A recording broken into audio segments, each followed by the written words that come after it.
Clasificación B, bajo supervisión de un adulto.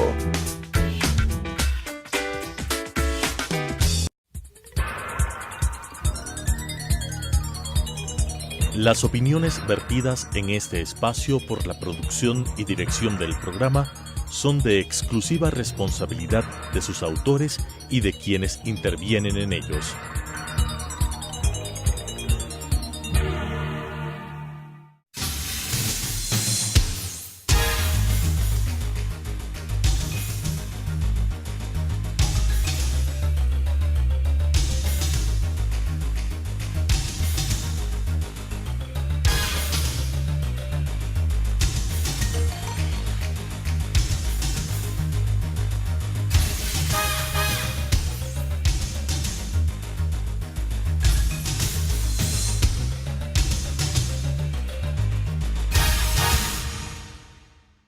Hola amigos, bienvenidos a otro debate jurídico, el programa del Colegio de Abogados de Pichincha que cada semana comparte con sus colegas temas de interés nacional y de actualidad y temas de derecho precisamente.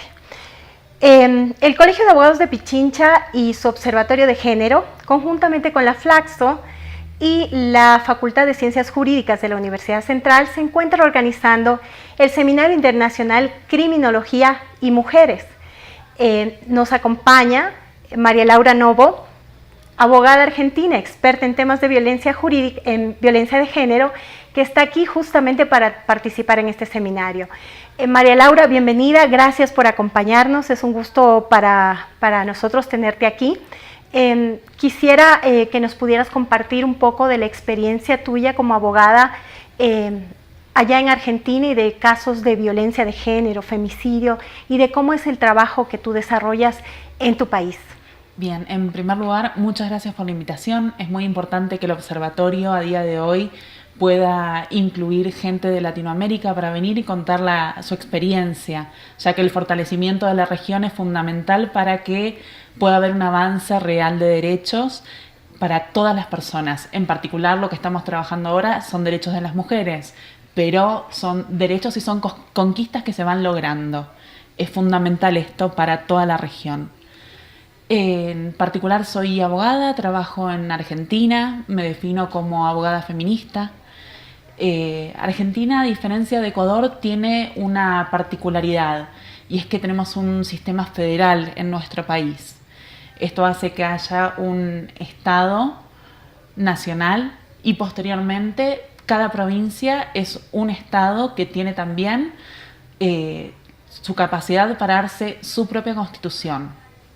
Esta constitución va a estar siempre garantizando pisos mínimos. ¿Qué quiere decir? Que cualquier persona que habite en la nación argentina va a tener exactamente los mismos derechos. Eso es en una formalidad.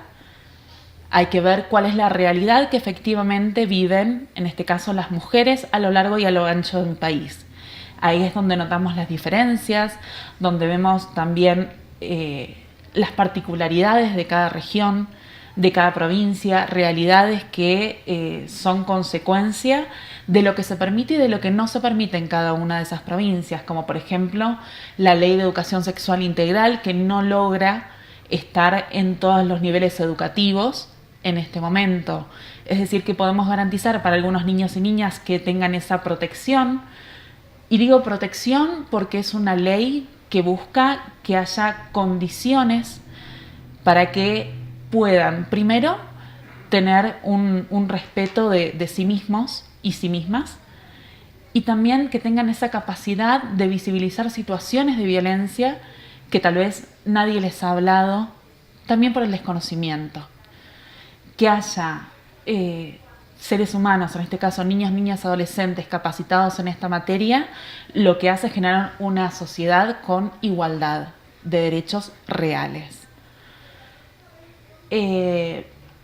Hay particularidades que también vemos en donde hay resistencia por parte del Poder Judicial y del Ministerio Público Fiscal a reconocer estas problemáticas. ¿De qué es lo que estamos hablando en particular? De violencia de género. Cuando hablamos de estos casos, lo primero que se debe pensar es la garantía de acceso a la justicia que se tiene. Y esa garantía no se agota, tal como nos ha dicho la Corte Interamericana, en la denuncia propiamente dicha, sino que en Argentina además se garantiza que haya un cuerpo de abogados y abogadas del Estado que acompañen a la mujer en esa denuncia. ¿Qué es una denuncia? No solamente implica el primer acceso y medidas de protección, sino que cuando hablamos de una situación de violencia de género, estamos hablando de violencia económica, violencia sexual, violencia reproductiva, violencia simbólica, que no solamente azota a esa mujer, sino que también muchas veces azota a su grupo familiar, identificando los hijos, hijas que tengan en común, hijos, hijas de una pareja anterior, o también a otros familiares y a ese entorno que está acompañando a esa mujer. De esa denuncia posteriormente se desprenden otras. Pueden ser causas penales en las que el Estado actúa de oficio, otras que son de instancia privada, en donde debe haber un permiso de la mujer para que se realicen pericias sobre su cuerpo para que se pueda avanzar. Pero también hay expedientes de familia que se abren en relación a qué va a pasar con esos niños, esas niñas, si las medidas van a ser extensivas también para ellos y para ellas, en cómo se plantea la realidad. Cuando hablamos de violencia de género no hablamos de una sola problemática, hablamos de un conjunto de problemáticas que lamentablemente van de la mano. Entonces debe haber un Estado que efectivamente garantice que esas mujeres tengan el acceso a la justicia. Lamentablemente tenemos cifras muy altas de femicidio y dentro de esas cifras muchas de esas mujeres contaban con medidas de protección. Entonces, ¿qué implica? Que ese derecho a la justicia o ese primer derecho de acceso a la justicia se vio garantizado, pero posteriormente no hubo un Estado que acompañó a esa mujer frente a su pedido de auxilio. Una medida no es más que un papel con una notificación en la que le dice a un hombre que no se puede acercar a determinada cantidad de metros, que no puede contactarla, o que puede haber también un botón antipánico, pero tiene que haber un acompañamiento real por parte de ese Estado para que la mujer que se animó por primera vez a denunciar esa situación de violencia, posteriormente pueda trabajar esa situación y lograr un empoderamiento para sostener esas denuncias. Así es, sabes que es una realidad muy similar a la de nuestro país. Lamentablemente muchas mujeres son asesinadas con la boleta de auxilio en la mano. En este sentido, ¿tú podrías comentarme en temas de porcentajes de femicidio, cuál es la tasa que existe en Argentina? Si tengo que hablar a día de hoy, el organismo oficial, que es el responsable, aún no nos dio las fechas, las cifras de la cantidad de femicidios del último año. Hace 10 años la sociedad civil, en particular la organización La Casa del Encuentro, viene impulsando y llevando adelante estas cifras que se manejan tanto a nivel nacional como internacional. Es la sociedad civil que se empoderó y exigió en el año 2015, en el primer Ni Una Menos que tuvimos en el país, que existieran cifras oficiales. Pero ¿qué es lo que pasó? Esas cifras siguen difiriendo. En primer lugar, porque la Corte no reconocía los travesticidios y posteriormente también cuestionaba a las mujeres suicidadas, no se tomaban un análisis real de esas causas, sino que automáticamente se cerraban.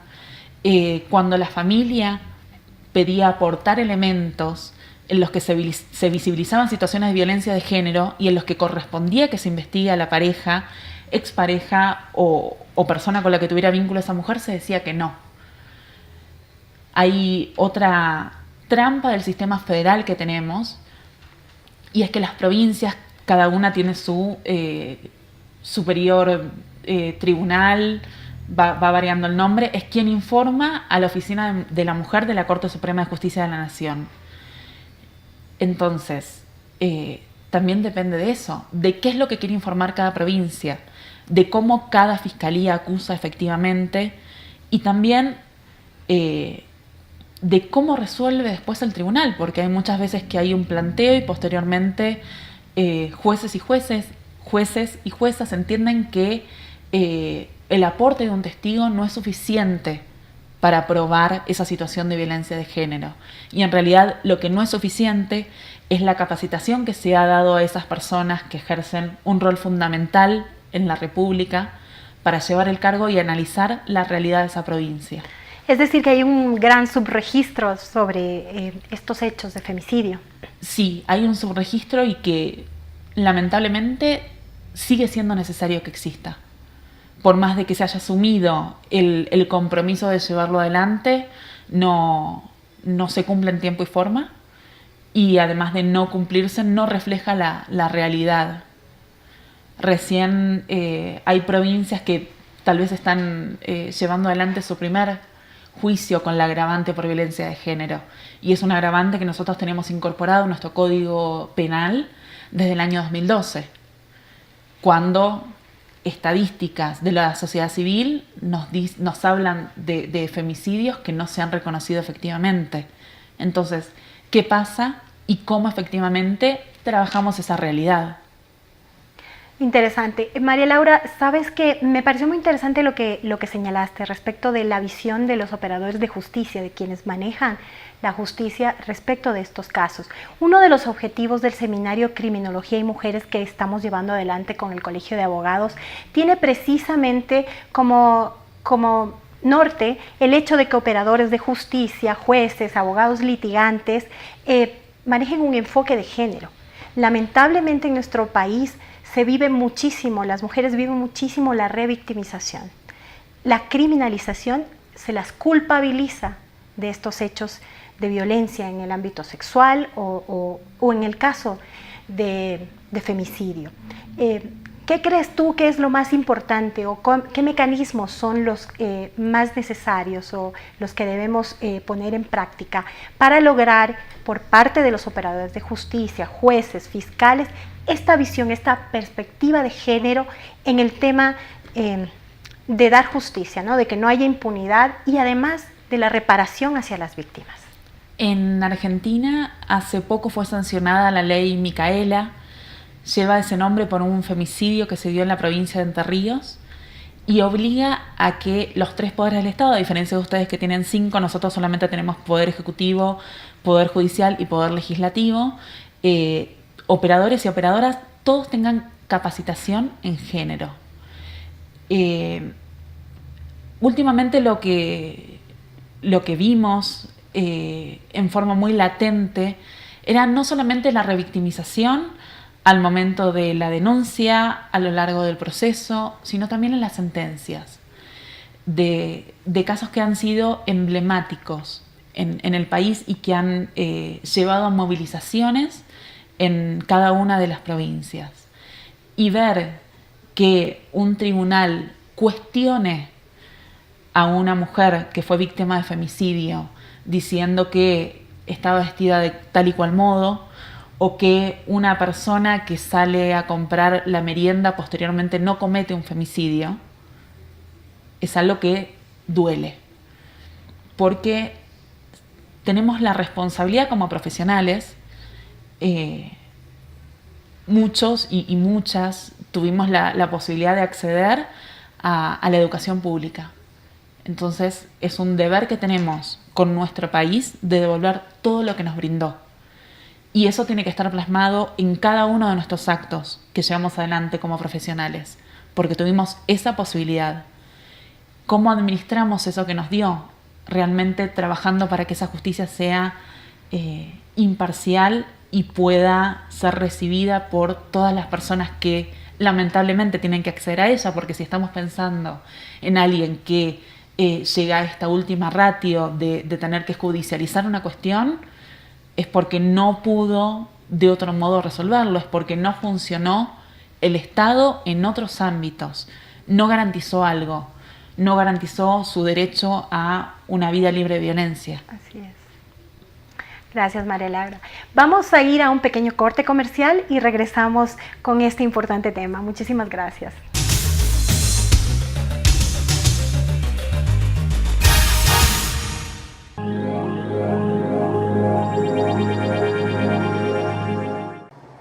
Adriana, cancélame todas las reuniones. No voy a ir a la oficina. Estoy con una jaqueca que no aguanto. ¡El jefe no viene!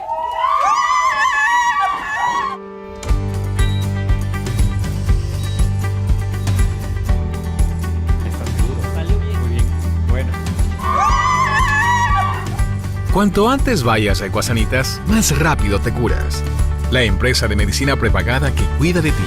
Ecuasanitas. Es bueno estar sano.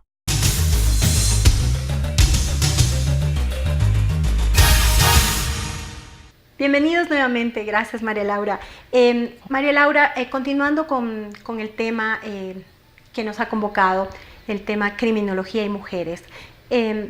Acá al Ecuador han llegado noticias respecto de casos de mujeres criminalizadas por abortar, pero lo más grave es casos de niñas criminalizadas por abortar, pero sobre todo obligadas a dar a luz al hijo de quien abusó de ellas. Y obligadas en un contexto en donde su vida corre riesgo. Quisiera que nos comentes respecto de estos temas que han causado muchísima alarma a nivel de la región. Bien, tal como comencé hablando en la primera parte, la Ley de Educación Sexual Integral ha tenido una gran repercusión y eso ayudó y capacitó también a docentes para que pudieran denunciar los casos de abuso. Se está dando en provincias que tienen la particularidad de ser muy religiosas, que es algo que debe inferir en la vida de cada ser humano, pero uno no puede exigir que Dios atraviese también la justicia. La justicia tiene que estar analizando el caso concreto y la situación que se le presenta. Frente a estos abusos, con la denuncia correspondiente, nosotros tenemos un protocolo, lo llamamos ILE, Interrupción Legal del Embarazo, que son las causales comprendidas en nuestro Código Penal, que posteriormente la Corte Suprema especificó cuáles efectivamente comprendían. Y el Ministerio de Salud de la Nación lo que hizo fue explicitar cuál era cada uno de esos casos y cómo debía llevarse adelante por profesionales de la salud. ¿Por qué recalco profesionales de la salud? Estos casos no deben ser judicializados, que es lo que no se está dando efectivamente. Frente a esto, lo que está ocurriendo es que grupos judicializan esta situación, comienza a intervenir, se realizan denuncias a los profesionales de la salud que quieren actuar y comienzan también a actuar defensorías oficiales de protección de niños, niñas y adolescentes, una defensoría por la niña abusada y otra defensoría por la persona por nacer. Hay un cuestionamiento muy grande de esta situación porque un cuerpo de una niña de 10 años, 11 años, que fue abusada, no está preparado para llevar adelante un embarazo. Hay también un cuestionamiento respecto de cómo esto afecta a la salud, porque la Organización Mundial de la Salud nos habla de un concepto amplio de salud. El cuerpo y mente de esa persona, una niña de 10 años, 11 años, no tiene la madurez para ser madre. Su madurez es para jugar con muñecas, tal como le corresponde a cada niña. Y hablo de jugar con muñecas como sería jugar con cualquier juguete que pueda tener acceso y que implique una recreación. No está en un momento de tomar una responsabilidad como esa. Ser niña. Exactamente. Y se ve este desgaste que va teniendo porque implica una judicialización, implica que se lleve adelante pericias sobre su cuerpo, implica que se lleve adelante también pericias psicológicas. Llevó también a cuestionar que tal vez esas niñas efectivamente querían y consentían esas relaciones. También lleva a que haya profesionales que tengan miedo de actuar por las consecuencias que se tiene una causa penal, cuando lo que efectivamente están llevando adelante es un protocolo que rige y garantiza que en esos casos se debe practicar un aborto. Entonces, vivimos dentro de un país en el que hay provincias que garantizan el acceso a ese protocolo, hay provincias que crearon su propio protocolo y hay provincias que arbitrariamente y públicamente lo desconocen y quieren aplicar una norma que no existe. De hecho, han llegado a presentar en sus asambleas provinciales proyectos para emitir normas paralelas, cosa que obviamente no es posible dentro de el país federal, en donde se respeta la Constitución Nacional y en donde esas niñas tienen una garantía y un derecho a una vida libre de violencia. El caso que más repercutió en estas últimas semanas era un abuso sexual de una niña que quería que le saquen lo que tenía dentro, que ni siquiera podía describir qué era lo que tenía dentro, y previo a tener que ingresar a un quirófano porque se había retrasado 4 semanas esta práctica, ella estaba jugando con sus muñecas. Y eso tomó impacto. Y yo a efectivamente analizar qué es lo que está ocurriendo, porque en dónde está esa garantía y cómo determinados grupos pueden retrasar un derecho. Porque ahí lo que vemos es un Estado que no actúa y posteriormente un grupo de la sociedad civil que impide además.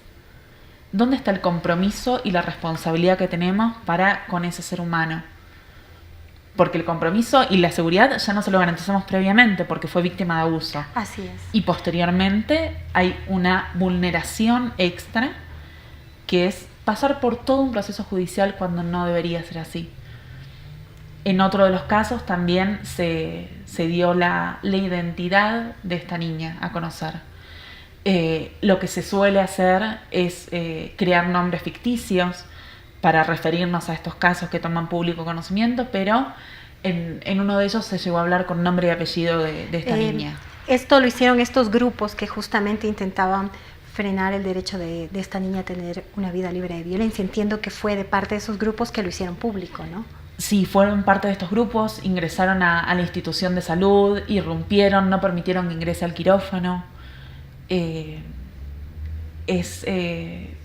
Cuando había además un consentimiento de ambos progenitores de la niña para que se lleve adelante la práctica. Es decir, hay grupos que quieren impedir que esa niña acceda a derechos y quiere además ir sobre la voluntad de esos padres. Hay un gran cuestionamiento y es algo que se está dando en la realidad nacional y que si está llegando a tomar público Estado es porque es una realidad de la provincia. Pero esto no debería ser así. Tiene que haber profesionales que actúen en forma libre en su ejercicio. Y proteger a nuestros niños y a nuestras niñas, sí. María Laura, un poco aterrizando a la realidad nacional, conozco que has leído las reformas al Código Orgánico Integral Penal, en donde se plantea el tema del aborto por violación, un tema muy álgido aquí en el país, un debate muy álgido. Quisiera conocer tu opinión, pues, como conocedora del tema y como promotora de este tema en tu país. Quisiera saber qué opinión te merecen las reformas que actualmente se están trabajando en la Asamblea Nacional al respecto. Ustedes tienen un código orgánico integral que es relativamente nuevo, del año 2014. 2014, así es. En el que no estuvo el reconocimiento de este derecho. De hecho, hay algo que me llamó la atención y es que lo único que cambió fue la técnica legislativa porque hacía referencia a mujer idiota y ese término se sacó, pero no hubo una ampliación en los derechos y protección. A pesar de las recomendaciones de los organismos internacionales que así se lo han hecho saber al país. Uh-huh. Es necesario que a día de hoy tenga un tratamiento este tema dentro de la Asamblea, porque es una realidad que azota lamentablemente todo el mundo. No es, hay cuestiones que siempre nos dicen esto es de Latinoamérica, no. Lamentablemente el abuso sexual infantil y la necesidad de protección para con ese grupo vulnerable, que son niños, niñas, existe a nivel mundial. Entonces, si no lo tenemos en nuestra propia legislación cómo efectivamente lo llevamos adelante, porque no es solamente la reforma a un texto, sino que es el cambio de una política pública. Así es. Que va efectivamente a abarcar la práctica que va a interrumpir ese embarazo que jamás debió ser por un abuso sexual, y posteriormente la contención que se le da a esa niña en el resto de su vida después de la situación de violencia de la que fue víctima. Implica realmente un repensar el Estado y un repensar de las políticas públicas y mismo del compromiso que tenemos como seres humanos con nuestra sociedad. María Laura, pudimos conversar un poco antes de la entrevista y me comentabas que en tu país se ha dado una reforma importante, creo yo, respecto de la privatización de la patria potestad o la tenencia hacia las personas que han cometido abuso sexual en contra de mujeres. Cuéntanos un poco cómo se dio esta importante reforma. Bien, ya que nuestro Código Penal, que vale decir data de 1921, no admite o no permite en determinadas provincias que se lleve adelante en todos los casos el aborto que corresponde. Lo que se establece es que hay una privación, nosotros llamamos a esta tutela privación de la responsabilidad parental, que implica que no va a tener derechos para con ese niño o esa niña que nazca efectivamente. Lo que sí va a tener son obligaciones. ¿Qué es lo que pasaba en muchos de estos casos? Se obligaba a que esos niños, niñas concurran a las unidades penitenciarias para garantizar la resocialización de ese hombre que cometió un abuso sexual.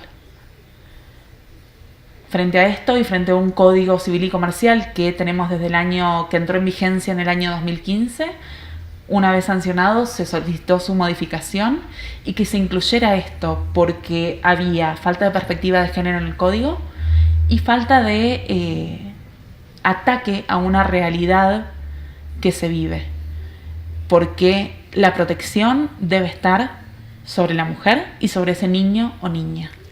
Muy bien, excelente. Me parece una reforma bastante importante y necesaria, como tú dices, para proteger a la mujer y a la niña. María Laura, estoy muy agradecida por tu participación, por tu presencia aquí en este seminario, que estoy segura va a ser un éxito.